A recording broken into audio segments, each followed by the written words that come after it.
তাঁর বয়স যখন মাত্র 7 বছর, তখন এক সন্ধ্যায় তাঁর বাড়িতে এক প্রাপ্তবয়স্ক আত্মীয়ের দ্বারা সেই প্রথম যৌন নিগ্রহের শিকার হয়েছিলেন। ময়মনসিংহের সেই সংকীর্ণ গলিপথে সবেমাত্র সূর্যাস্তের শেষ আলোটুকু নিভে আসছিল। ছোট্ট তসলিমা তার ঘরে বসে একটি পুরনো কবিতার বই নিয়ে উল্টে পাল্টে দেখছিল। ঠিক এমন সময় তাদের বাড়িতে এসে উপস্থিত হয় কয়েকজন আত্মীয়। তার মধ্যে একজন প্রাপ্তবয়স্ক পুরুষ নিঃশব্দে তার ঘরে ঢুকে পড়ে। এরপর ঘরের দরজা আস্তে আস্তে বন্ধ হয়ে যায়। ভিতরে আলোগুলো জ্বলছিল মৃদুভাবে।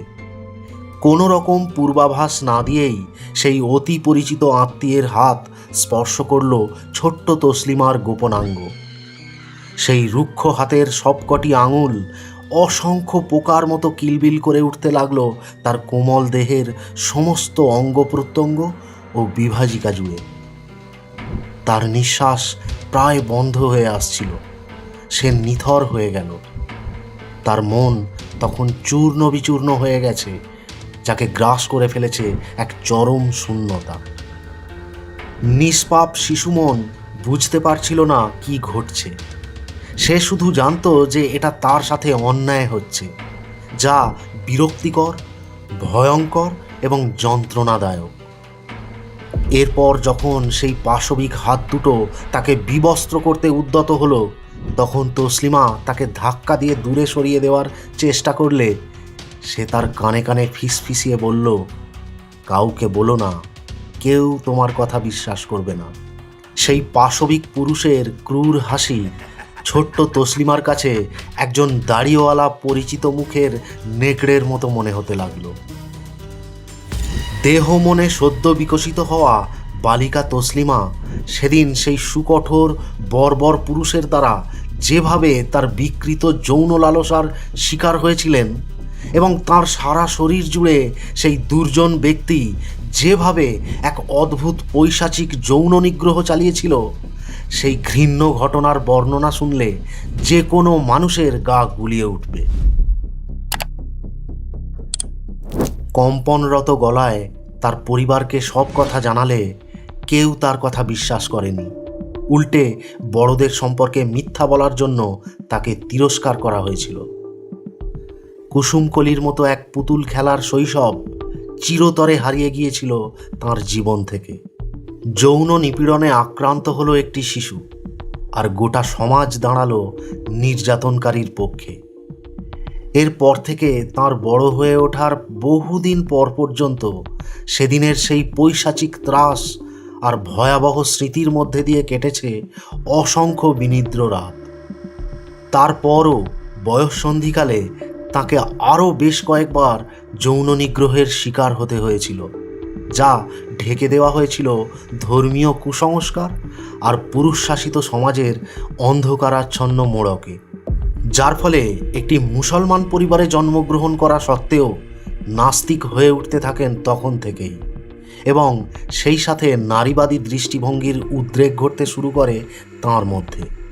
তারপর থেকে তিনি বাংলাদেশের নিপীড়িত নারীদের জন্য সক্রিয় হয়ে ওঠেন।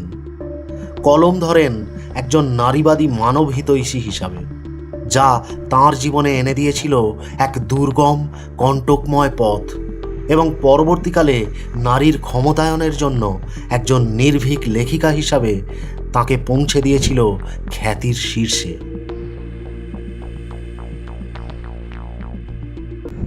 পরাধীন বাংলাদেশের এক অশান্ত সময়ে ধর্মীয় কুসংস্কারে নিমজ্জিত এবং পুরুষতান্ত্রিক অত্যাচারের ভারে অবরুদ্ধ একটি সমাজে উত্থিত ফিনিক্সের মতো জন্মানো তসলিমা নাসরিন হলেন বিংশ শতাব্দীর একজন প্রখ্যাত লেখিকা, একজন আদ্যপান্ত ফেমিনিস্ট, সোশ্যাল অ্যাক্টিভিস্ট এবং অদম্য এক বিদ্রোহী। 1962 সালের 25শে অগস্ট তৎকালীন পূর্ব পাকিস্তানের ময়মনসিংহ জেলায় ডক্টর রজব আলী এবং এদুল আরা নামের এক বাঙালি মুসলিম দম্পতির পরিবারে জন্মগ্রহণ করেন তসলিমা নাসরিন। তার পিতা ডক্টর রজব আলী ছিলেন একজন চিকিৎসক এবং ময়মনসিংহ মেডিকেল কলেজের প্রফেসর। 1976 সালে উচ্চ মাধ্যমিক এবং 1978 সালে এইচএসসি পাস করার পর তসলিমা ঢাকা বিশ্ববিদ্যালয়ের অন্তর্ভুক্ত ময়মনসিংহ মেডিকেল কলেজে মেডিসিন অধ্যয়ন করেন এবং 1984 সালে এমবিবিএস ডিগ্রি নিয়ে স্নাতক হন। কলেজে তিনি সেঁজুতি নামের একটি পত্রিকায় কবিতা লেখা শুরু করেন এবং সেই পত্রিকার সম্পাদনাও করতেন। তসলিমার সাহিত্য জীবন শুরু হয়েছিল মাত্র 13 বছর বয়সে কবিতা লেখার মাধ্যমে। 1982 থেকে 1993 সালের মধ্যে তিনি কবিতার প্রায় হাফ ডজন সংকলন প্রকাশ করেছিলেন, যার মধ্যে বেশিরভাগই ছিল নারী নিপীড়নের বিষয়কে কেন্দ্র করে লেখা। বয়ঃসন্ধিকালে যৌন নিপীড়নের ফলে তার নিজের তিক্ত অভিজ্ঞতা এবং একজন স্ত্রীরোগ বিশেষজ্ঞ হিসাবে কর্মরত অবস্থায় ইসলামে নারীদের প্রতি অশ্লীল আচরণ এবং লাঞ্ছনার উপলব্ধি তাঁকে ধর্মের বিরুদ্ধে লেখার ক্ষেত্রে ব্যাপকভাবে প্রভাবিত করেছিল, যা পরবর্তীকালে তাঁর একের পর এক লেখনীতে প্রতিফলিত হয়েছিল। ব্রিটিশ শাসিত অবিভক্ত বাংলার একজন নারীবাদী চিন্তাবিদ, লেখিকা এবং মানবহিতৈষী রোকেয়া সাখাওয়াত হুসেইনের জীবন সংগ্রাম তসলিমাকে শিশুকাল থেকেই অনুপ্রাণিত করেছিল। পরে বিখ্যাত ব্রিটিশ লেখিকা ভার্জিনিয়া উলফ এবং প্রখ্যাত ফরাসি ঔপন্যাসিক ও দার্শনিক সাইমন দে বিউভারের লেখা তাকে চরমভাবে উদ্বুদ্ধ করেছিল। 1980-র দশকের শেষের দিকে তিনি গদ্য লেখা শুরু করেন।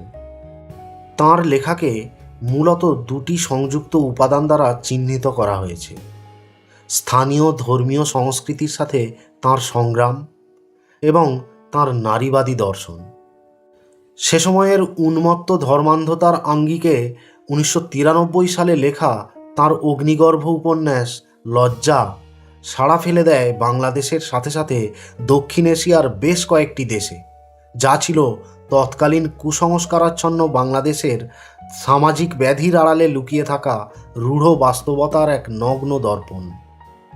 তাঁর সেই প্রামাণ্য উপন্যাস প্রকাশের আগে তিনি প্রবন্ধের 3টি সংকলন এবং 4টি উপন্যাস তৈরি করেছিলেন, যেখানে কিছু ধর্মান্ধ মুসলিমের একটি হিন্দু পরিবারের উপর আক্রমণ এবং তাদের দেশ ছাড়তে বাধ্য করার নারকীয় ঘটনার বর্ণনা তিনি তুলে ধরেছিলেন। ফলে ঢাকা শহরে তাঁর বাসায় অপ্রত্যাশিতভাবে একদিন পুলিশ এসে উপস্থিত হয়।